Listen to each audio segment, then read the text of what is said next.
We took these 5 talking points for one simple reason. Yeah, women are important, yes, they are making a difference.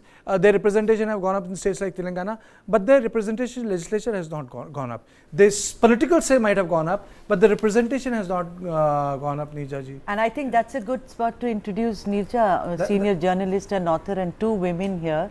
Brilliant. And I think, and I think we have always something not only more to say, but something really definitive to say. Neerja, over to you. Okay. Take it away. I was thinking, coming here, actually this has been a women-driven election. If you look at it, the success in Madhya Pradesh, the runaway success that seems likely. Yes, yes, we have everything here. Absolutely there. Yes. And there's a detailing also.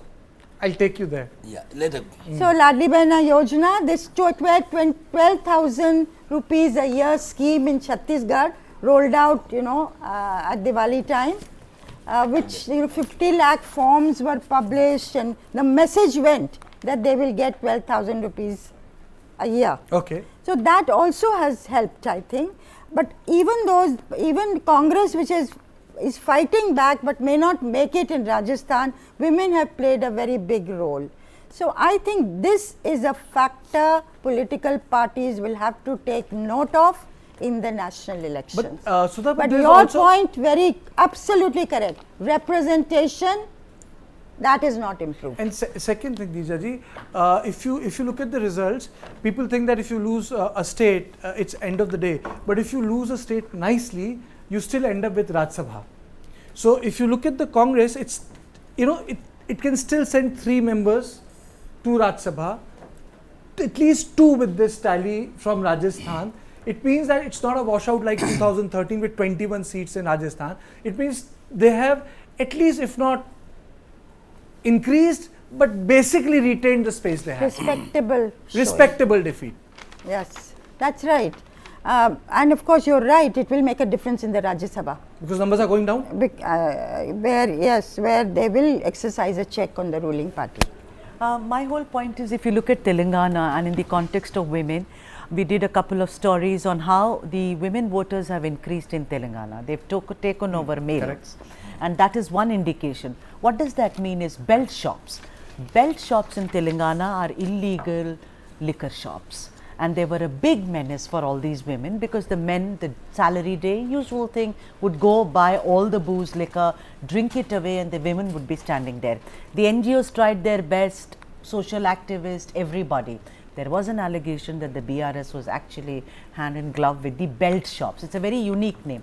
The Congress in its manifesto announced that they shall abolish belt shops. So the point is also that what it is, women are not just looking at sops, women are intelligently looking at sops. Whether it really works for them, belt shops, there is nothing in it for the women. But then it is to rein in the men so that the family sustain in Telangana. And that is one of the most important and informed decisions taken by women. Anurag also joins me from Bangalore. Anurag, am I audible? Yeah, am I audible? Neerja ji made a point, this is the first women-led election. Driven election. Is well, are you talking about the Telangana context? No, in general, if you look at the results in Chhattisgarh, if you look at the way tribal belt has voted in Rajasthan, it's a women-driven election. Oh, yeah.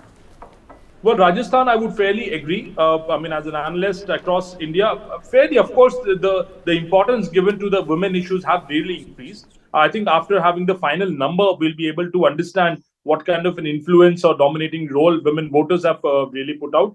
But if you see at the manifestos and the fight for the election, the campaign, I think Rajasthan stands out in terms of giving importance to women issues, because BJP was successful enough in making it one of the election agendas, in the point that women's safety is a very important topic. And women, in fact, if you do the surveys, I was seeing a lot of news here and there, even the college girls and college students, they were feeling concerned about the women's safety, and there was kind of a BJP was successful enough in peddling that as a very good narrative, and I think people have given by and large good acceptance. Madhya Pradesh and Chhattisgarh, of course, we need to check with the data, because the tribal belt, my observation in the Chhattisgarh tribal belt, particularly Dantewada and other places, the women turnout has not been very encouraging many times. So you need to see first what is the turnout and where they have voted. I think it's for us to wait and look at the data. But Telangana, I would fairly agree. Yes, Telangana, the belt shop issues. I mean, it's not something that BRS government has encouraged, but it has been a traditional issue in Andhra Pradesh. The belt shop concept, and how socially deep rooted these belt shops are, has been a political or electoral issue from the days that I've been following Andhra politics 30, 40 years. So I think I would fairly agree that yes, it's an issue, and for the women particularly, it's kind of a nuisance in the family having the belt shops. It is quite, but I don't think that has resulted into an election issue, particularly in Telangana. Telangana has voted against the dispensation. It is a clear sign of anti-incumbency, and this anti-incumbency, let me be very fair to you, has been there even after 2018. If you see all the bypolls, BJP was successful enough. They swept GHMC like never before. So all these things it is not BJP's performance as such after 2018, but BJP would successfully put in as an alternative and as a face of the anti-government vote. But what happened before the election 6-7 months back, that things started changing and going away because of the poor decision making, poor inputs, not arresting Kavita, Bandi Sanjay's removal, a lot of other things. And Congress came in successfully here as a face of the anti-government vote. And then when people realized that, okay, Congress can be a hope, can form a government, can win, I think the rest of the people just rallied and it just became a tsunami. So when the wave of the tsunami, you really cannot, say that there's one particular trend and one section that voted like this. So Anurag, Sudha here. Hi. Good Yeah, to hi. have you on. Good to have you on the show, Anurag. You see, the Hi, thing Sudha. is that if you look at 2014 and 2018, KCR and BRS, TRS, aka BRS, worked on the statehood of Telangana, and he took away all the credit. This time around, that really did not work, because the Congress also, if you remember, the last message from Sonia Gandhi was Telangana ke formation mein, So do you think that was a big factor? What I'm trying to get to is that the BRS really did not have major issues on which it could pat its back and said, we did it for you. The Congress equally kind of put in its best feet, not foot, feet forward to take that away from the jaws of the BRS. Welfare policies. Yeah, Go on. I think Sorry. one thing that I would like to tell you is coming from this Telugu states. One thing that I would like to tell you is Telangana always believed in the fact that Congress was instrumental in giving Telangana. And let's not forget, even this campaign, it all kick-started Congress showing the video of KCR on the floor of the assembly right after the state was formed, and he sweared in as a chief minister. As a chief minister on the floor of the house, he made a clear statement that have no doubts, but it is Sonia Gandhi who has given Telangana to us. So and this video is on record for everyone to check. So the only reason why BRS or TRS back in days was successful enough is they had a very good combination of winning candidates, and the Congress was struggling with this lobbyings, the internal infighting, the camps, the groups. After passing away of YSR, the groups became more aggressive, and Congress could not manage the campaign in 2014.